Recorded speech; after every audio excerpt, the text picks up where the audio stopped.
Believe me, I've had a very good early game so far. He's still level 1. I've killed the footman. I've damaged a few others. But at this point, if I don't have an adequate base defense up, just this rush would probably beat me. He's calling his militia now if you look at his base. I'm at 34 food. He's at 40 food. His idea is really just to overwhelm me. So I follow his footman back to the tavern. And here I decide, because I haven't built a voodoo lounge in my base, you'll notice I buy extra healing salves and a clarity in advance.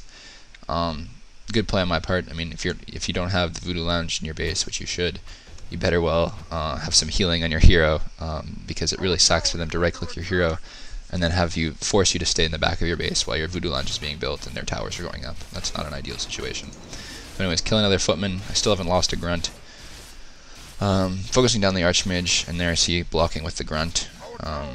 He chooses to intelligently run the other way, but even in doing that, he takes more damage. So basically, I'm ensuring that the Archmage is not going to be a part of the fight. I'm in no real hurry to focus on anything else because the peasants have only just got there now, and they're out of militia form. So I focus down those a little bit. Tauren Chieftain instead of Shadowhunter. Another decision. I much prefer Shadowhunter versus the standard human stuff, but versus tower rushes, why not go Tauren Chieftain and shockwave everything to death? Tries to surround it. Really not the most difficult thing in the world to avoid a footman surround, even with that many, so do that. And here I can just let him focus me because all his stuff is weak. I have Windwalk, or I will have Windwalk very soon on the Blade Master, and it doesn't even matter. I don't think I'm going to have to Windwalk out of this because I have so much higher DPS than him. I'm following the footman when really I should probably just be taking out the peasants in my base, but honestly it really doesn't matter at this point. I'm pretty confident that I've won the game. He's looking back at the base. He's starting to build the tower, or a tower, second tower, and now my Blade Master has free reign to hit these guys. Sort of silly on my part, I just lost a grunt, stupidly. I'm building a lounge and a bestiary. That's entirely unnecessary on my part, and if I wasn't so cocky that I'd already won this game, I probably wouldn't be doing that. But I already have a Demolisher out, just in case. So no big deal there. He's really not going to get a tower up, no matter what he does at this point. The last thing you want to do is lose too many careless grunts. I mean, I think any grunt I lose now would probably give him level 2. So I'd rather not have him have Brilliant Aura. I finally got enough mana for another Shockwave, so I repositioned my Tauren Chieftain. The greatest thing is when you can get the footmen to follow you. They kind of line up for the Shockwave by themselves. So that's really nice. I'm finally putting up a Voodoo Lounge on my base. That's long overdue. But basically he has absolutely no chance now of winning this game. And he realizes that pretty quickly after my 141 crit strike. He has not yet. I think he killed one grunt and did not get a single tower up. So that may look, it is a terrible strategy, by the way. If you're a human player out there, I would never recommend this in League. But if you hide it better, you'd be surprised by how many orc players you can beat by massing footmen with defend and getting level 2 archmage and tower pushing. Embarrassingly, I lost to a better player than him, but I lost that exact strategy not too long ago on ladder because I killed the archmage twice. I killed some footmen. I was just saying to myself, there's no way he can win this game. So I did not put up the mill, and I tried to play it standard, and it cost me big time. The towers got up. I guess, to be fair, this was 1.21, but all the same, it was embarrassing to lose that game. Anyways, game 3, get that uploaded. Also 1 minute mark, 1x speed, Fog of War off. And I'm going to talk a little bit about the map. It's Melting Valley, which is one of the newer maps in the ladder pool. It's WC3L map now, I believe, which I'm really curious about. I'm not sure how that's going to play out. But anyways, 1x speed, Fog of War off, my point of view. I'll talk quickly about Melting Valley. I don't have too much experience on it, as you're going to hear. I don't think I've played a game on it since this game, or maybe 1 or 2, but not too many. I've been told it's a similar map to Lost Temple in that even though it's a 2-person map, it's large and the expansion is fairly easy to creep out. So it wasn't on my mind in this game that he was going to fast expand on me, but that's what I hear about it, and it's sort of something I can confirm having played on it. And what I really dislike, I like to play an aggressive style at tier 1, where if I can't get a quick level 2, it's not a very quick level 2 on this map, not as quick as Tyrannistan at least, then I'd rather be harassing straight off. And you can't really harass straight off on this map. I mean, you can buy salves early on, but it's not as effective as it should be on as it would be on other maps because of the size of the map. Not only that, but you can't there's no direct route across the map to the other person's base. As you can see, there's quite a few trees in the middle. The shops are well protected by the tree line, I mean.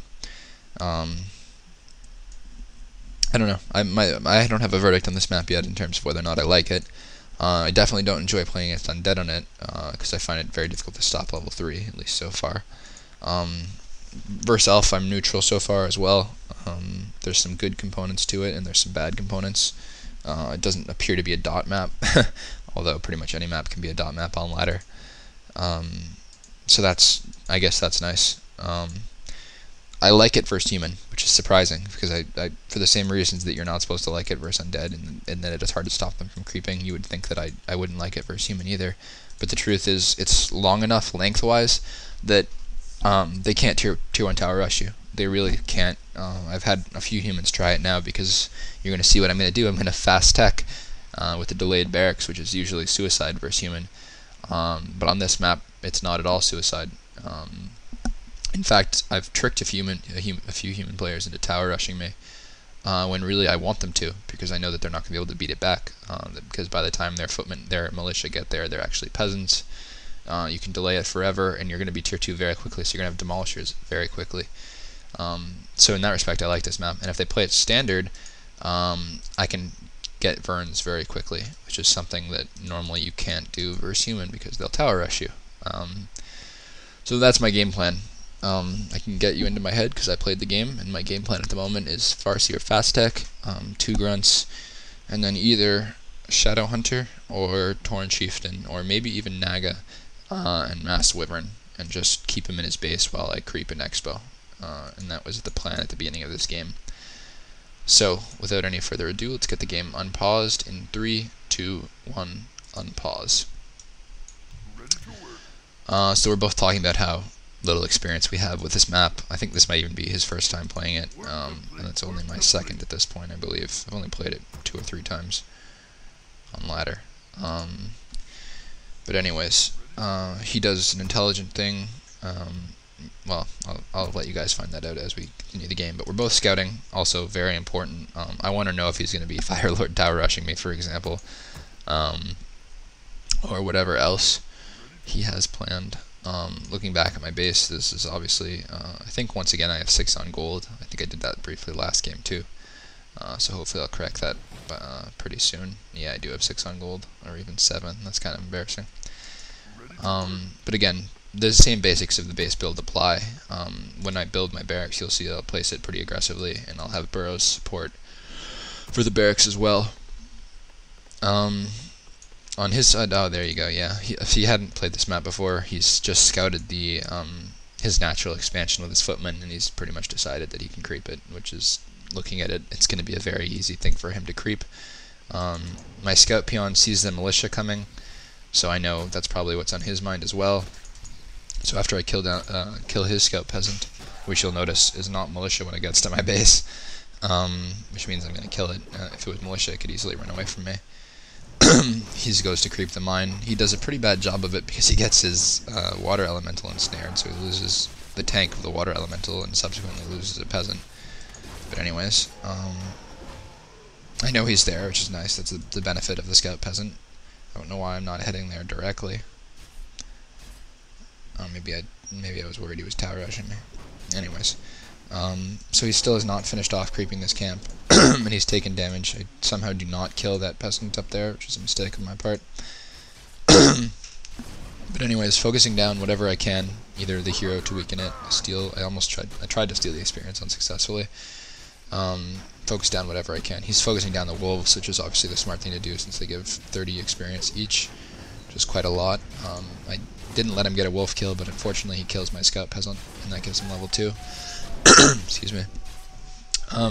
Gets 1 wolf carelessly on my part, so another 30 experience. You really want to limit the amount of experience you're giving them. But looking at my tech, I'd say 70% more or less teched to tier 2, and obviously because he's expanding tier 1, he does not have tier 2.